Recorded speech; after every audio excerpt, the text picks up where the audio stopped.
Hello everyone, my name is Lucy Vu, and today I'll be presenting my Section 4 book, Number the Stars by Lois, Lowry. The novel is a powerful piece of historical fiction that explored the themes of courage, friendship, and survival during World War II. It's based on real events but told through the eyes of a child, which makes it especially meaningful for young readers. I'll be walking you through the plot, the visuals, the genre, and a quote that stood out, the book's strengths and weaknesses, and a classroom activity that helps students connect with the story. Before we dive in, I want to highlight why this book matters. Stories like Number the Stars help us understand history not just through facts, but through feelings. They show us how ordinary people, especially children, can make extraordinary choices. That's what makes this book so powerful. Let's begin with the plot. Number the Stars takes place in Copenhagen, Denmark. During the Nazi occupation in World War II, the story unfolds of a time of fear, uncertainty, and quiet resistance where ordinary citizens are forced to make extraordinary choices.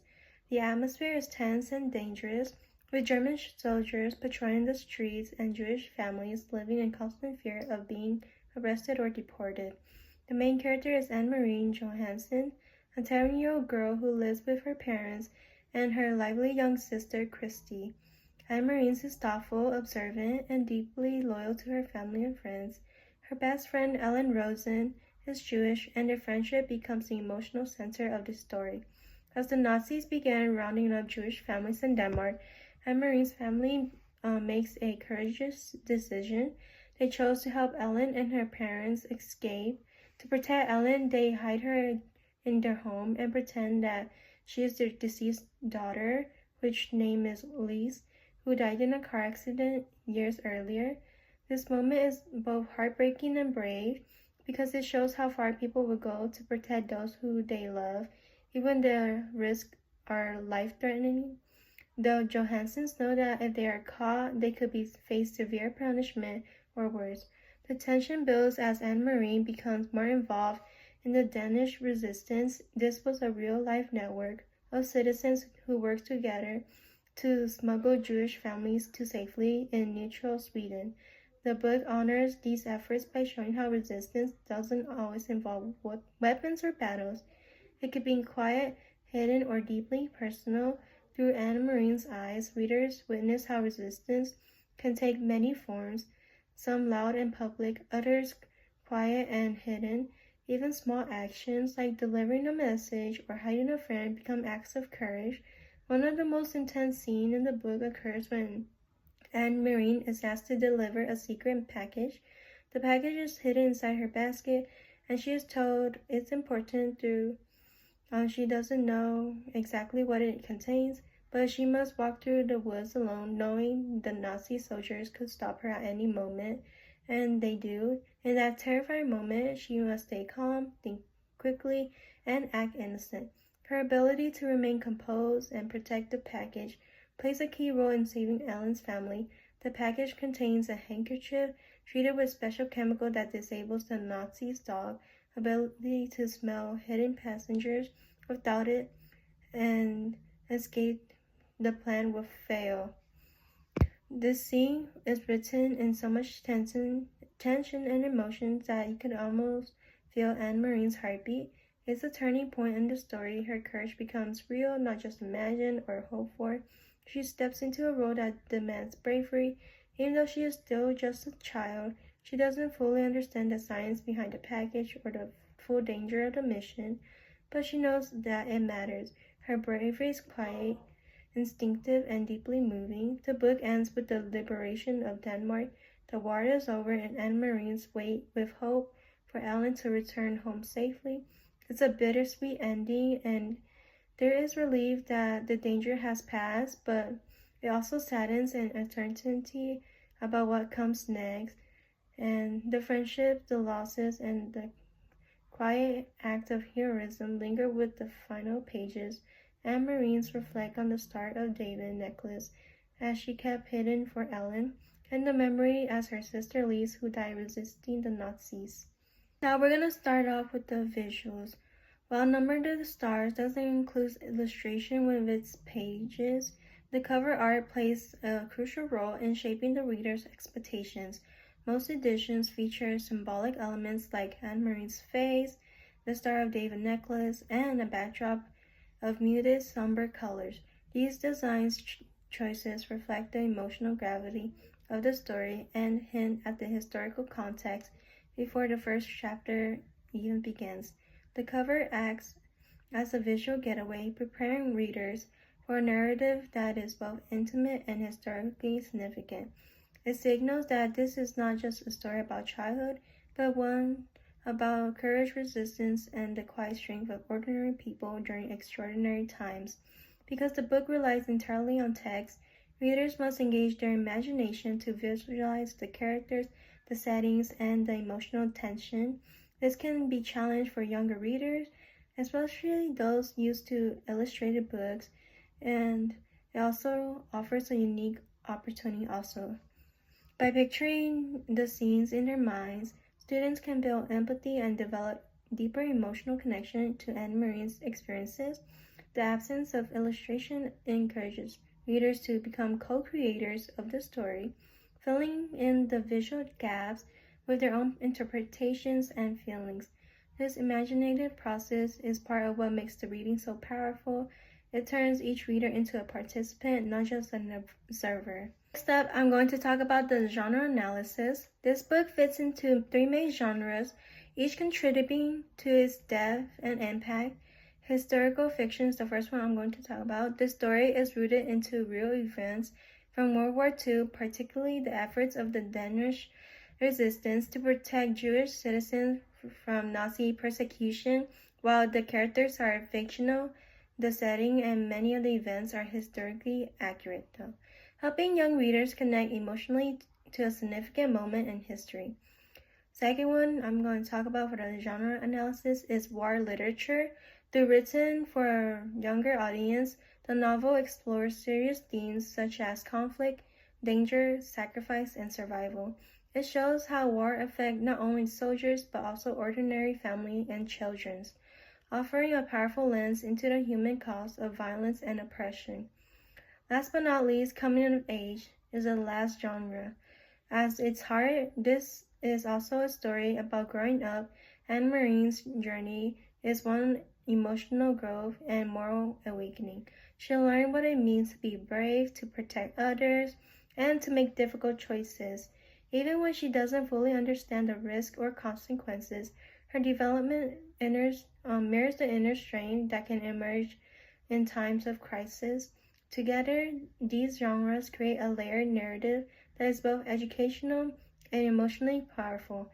They allow readers to engage with history, reflect on ethical questions, and see the world through the eyes of a children learning to navigate extraordinary circumstances. This blend of genres make the book accessible to young readers while still offering depth and complexity for older students and adults. Next, I'm going to talk about one quote that really stood out to me is, "It's much easier to be brave if you do not know everything," by Lowry, page 96. I chose this quote because it captures one of the book's central messages. Anne Marine doesn't fully understand the danger around her, but she still chooses to be brave. This shows that courage isn't the absence of fear, it is the decision to help someone when you are afraid. It also raises an interesting question. Is it better to know everything or to act with trust and instinct? In Anne Marine's case, not knowing everything allows her to move forward without being paralyzed by fear. This idea really connects with me because sometimes when we know too much about a situation, all the risk, all the possible outcomes, it can stop us from acting. But when we trust our instincts and focus on doing what's right, even without all the information, we can find a quiet bravery. A quiet bravery. Anne Marine's story reminds me that courage often comes from love, loyalty, and the willingness to protect others, even when the path ahead is uncertain. This quote is simple, but it carries a deep truth, especially for young readers who are learning to navigate fear and responsibility. Let's talk about what strengths and weaknesses of the book. So we're going to start off with the strengths.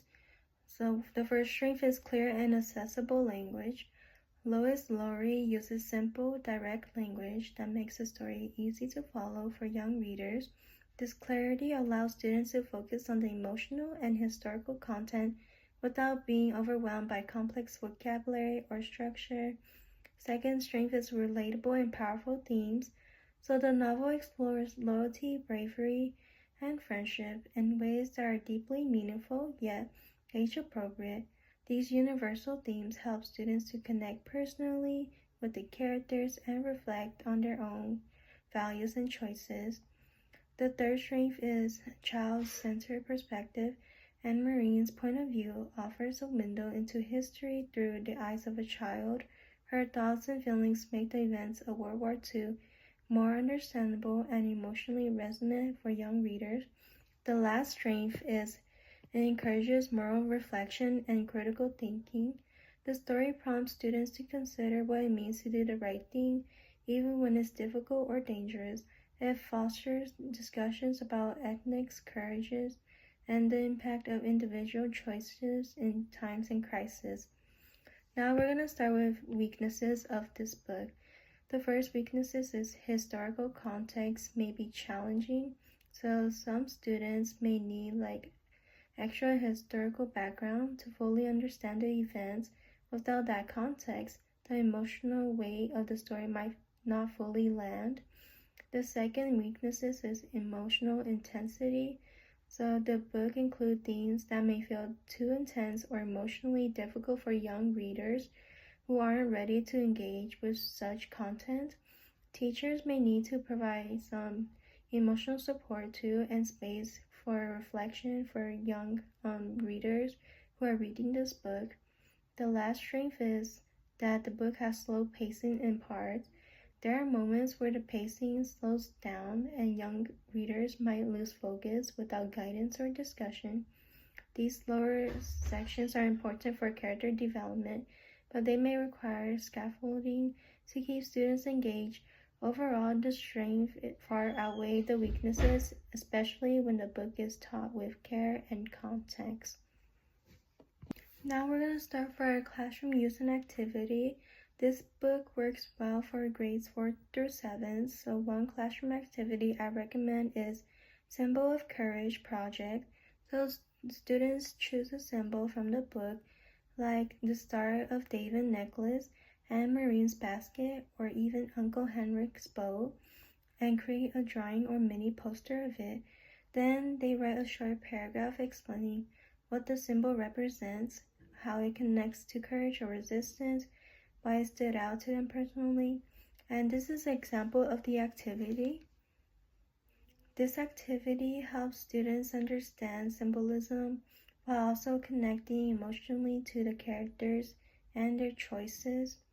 Additionally, this activity can even turn into a gallery walk where students display their posters around and they can leave comments or questions for each other, and it's a great way to build empathy and discussion in the classroom.